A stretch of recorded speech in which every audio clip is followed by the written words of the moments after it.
Un avion qui sera un chasseur, un robuste, c'est le P-36. Et à l'export, cet avion change de nom, il s'appelle le H-75. Et cela, c'est pour l'armée de l'air et de l'espace. On achète sur étagère. Un avion, il est fabriqué, il est fonctionnel.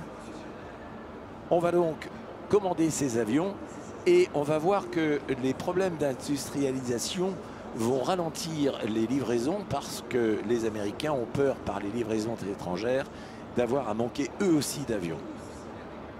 Le prix également est très élevé par rapport aux autres avions de sa catégorie. Je pense au Dewoitine 520 qui était un avion magnifique, mais pas le choix à cause des tensions en Europe. Et en un an, 335 de ces avions vont être livrés.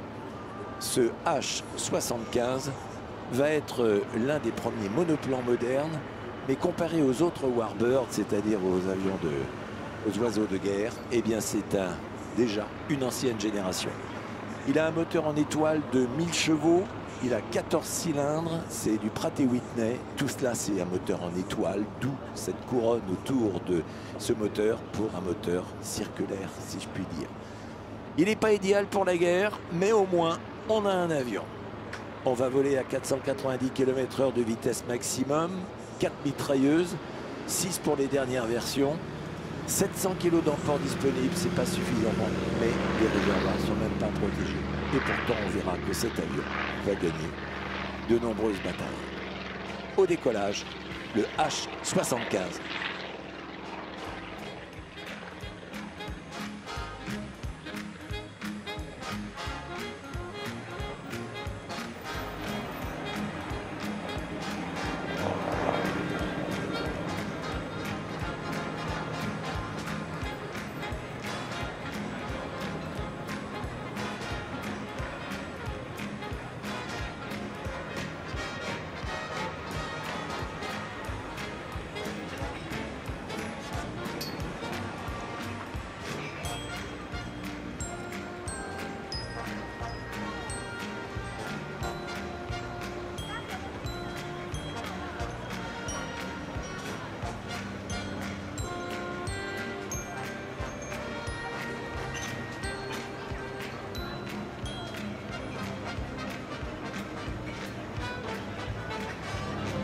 Cet avion qui prend de l'altitude, on imagine avant la guerre 39-45, des avions qui vont être livrés. On va même penser à un moment donné que 90 de ces avions vont disparaître coulés dans un bateau de transport.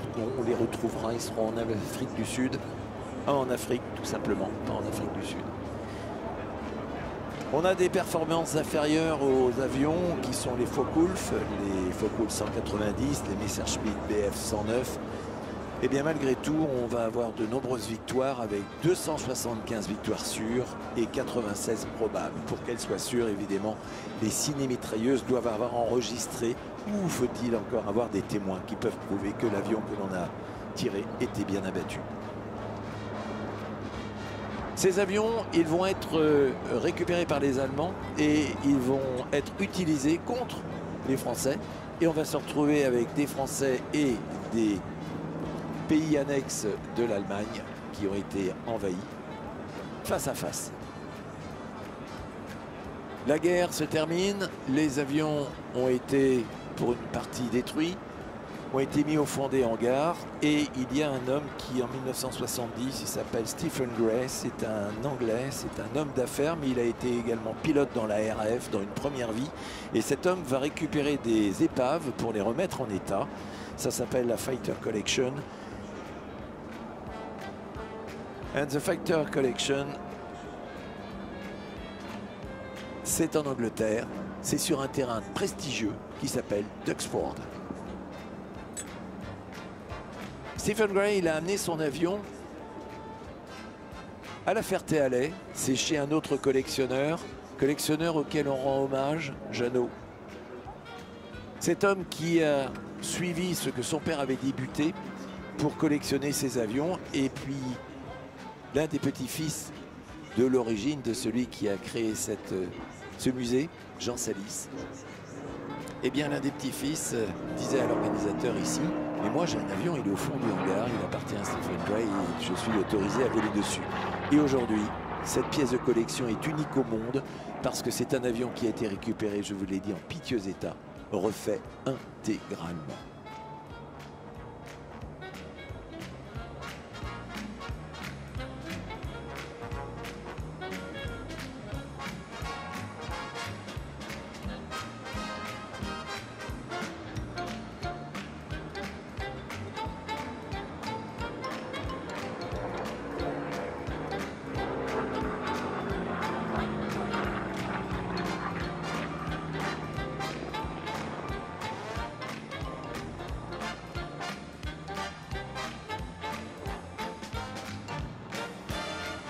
Particularité de cet avion qui arrivait des États-Unis remonté en France parce qu'il arrivait en pièces détachées, eh bien on a inversé la manette des gaz. Quand vous appuyez sur l'accélérateur de votre voiture, vous faites avancer votre voiture parce que vous donnez un nombre de tours au moteur.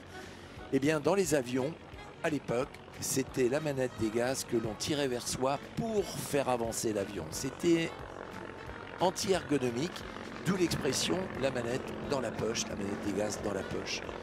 Les Français ont la particularité de mettre les manettes des gaz en avant, là vers où l'avion doit aller. Et ça a été cette modification du mode anglo-saxon.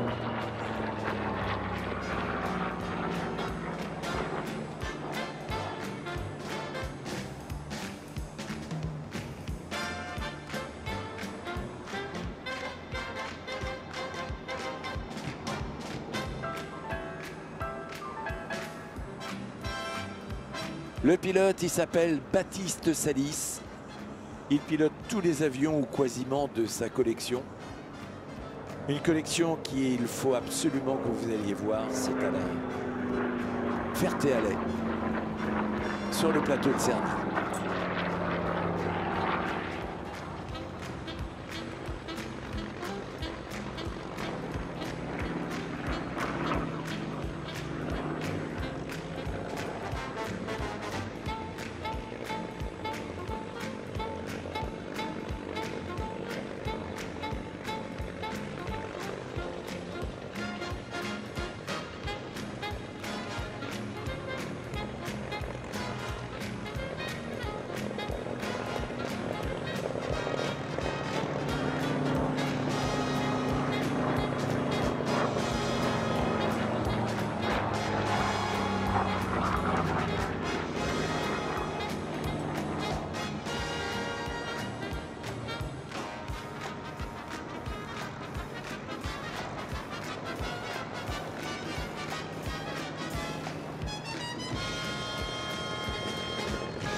Sur l'écran de la poursuite des caméramans, on aperçoit devant 2 mitrailleuses. Elles passent au travers des hélices. On reprend la même chose qu'en 1914.